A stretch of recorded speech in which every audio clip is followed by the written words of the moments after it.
To share a vart this week that I heard from a friend of mine, a good friend of mine. Unfortunately, passed away.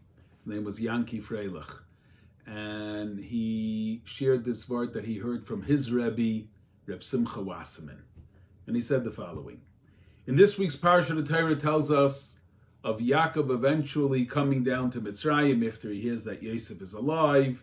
He comes to spend the end of his life together with his son Yosef.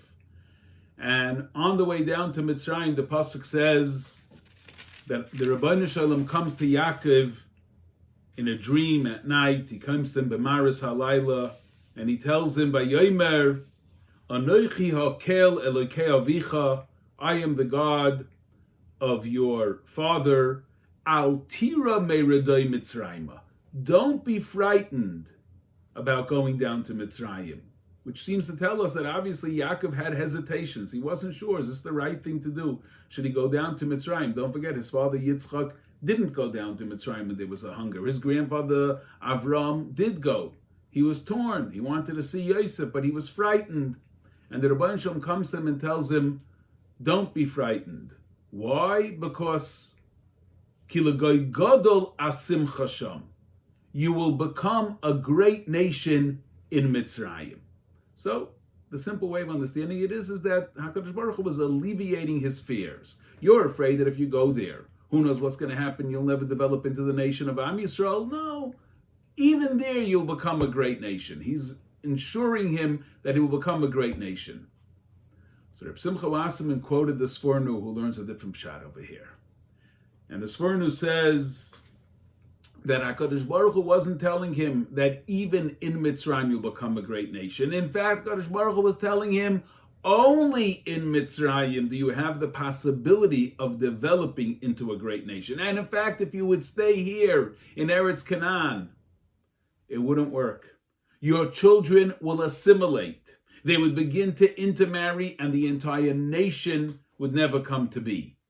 But in Mitzrayim, the Sforno says, in Mitzrayim that won't be able to happen because the Egyptians despise the Jew and they segregate them. They practice apartheid. They keep them separate, like we know. Ki lo yuchlu hamitzrim lecho lechem. The Egyptians refused to eat at the same table with a Jew. So every time the Jew would try to get closer to the Mitzri would say, no. You got to eat separately. We don't eat with you. So therefore, they'll be protected. What we call anti-Semitism, and it is, and we have to battle it, there's no question about it. But the Ribbono Shel Olam says, I send you there specifically because over there you won't be able to assimilate. And the Sforno goes on to say, as we know, listen to this, Uvechein yu legoy nivdal. Only in Mitzrayim will we become a separate nation. And being separate and being on our alone will motivate us and energize us to identify, to understand our identity and what it means to be a Jew and what that calls and what that demands of us and what the privilege of that is. And the Sforno says, like we know, Chazal tell us, Vayihi Sham Legoy, the Jews became a nation in Mitzrayim. That's where the birth of the nation took place, specifically because the Mitzrim did not let us intermingle with them. Melamed shahayu mitzuyanim sham. We stood out in Mitzrayim. We remained separate and kept our identity. And Reb Simcha Wasserman said the following: that Chazal, that Melamed shahayu mitzuyanim sham, is the Chazal that we all know. That how did the Jews stand out? Well, because the Jew didn't change his name. Shalei shinu es shemam. They didn't change their names. They didn't change their clothing. They didn't change their language. So usually we learn that that was their effort. They wanted to keep their identity, so they purposely made sure to keep the Jewish names, to speak the language, to wear the clothing that identified them. But Rav Simcha said, no, according to the Sforno, this wasn't by choice. This was that the Egyptians said, hey, Jew, stick to your own ways. Don't intermingle with us. Keep your names, keep your language, keep your clothing.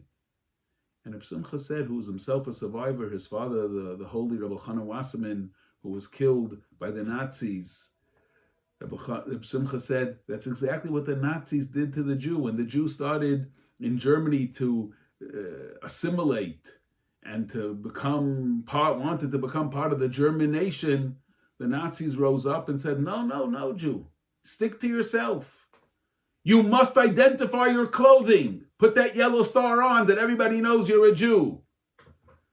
On one of the Nuremberg laws was that a Jew on his passport, they had to take a certain name. Sarah, I think, and Abraham were the names that they were given, no matter what their name, even if the name was Adolf or whatever his German name was. On the passport it said Sarah and Abraham. Keep your names.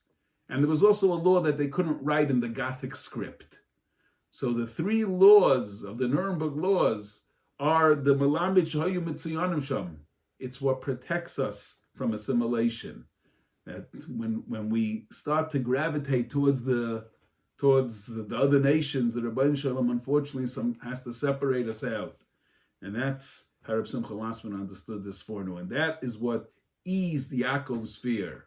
That he was told by HaKadosh Baruch Hu, go down to Mitzrayim, because if you stay here, you'll assimilate. But if you go there, you'll be protected, because they won't let you. They'll make you stand out. Now, Baruch Hashem, we live in a country where we have tremendous freedom. We have all kinds of opportunities. And it's up to us to remain strong and appreciate our identity as Am Yisrael, and to keep what makes us unique.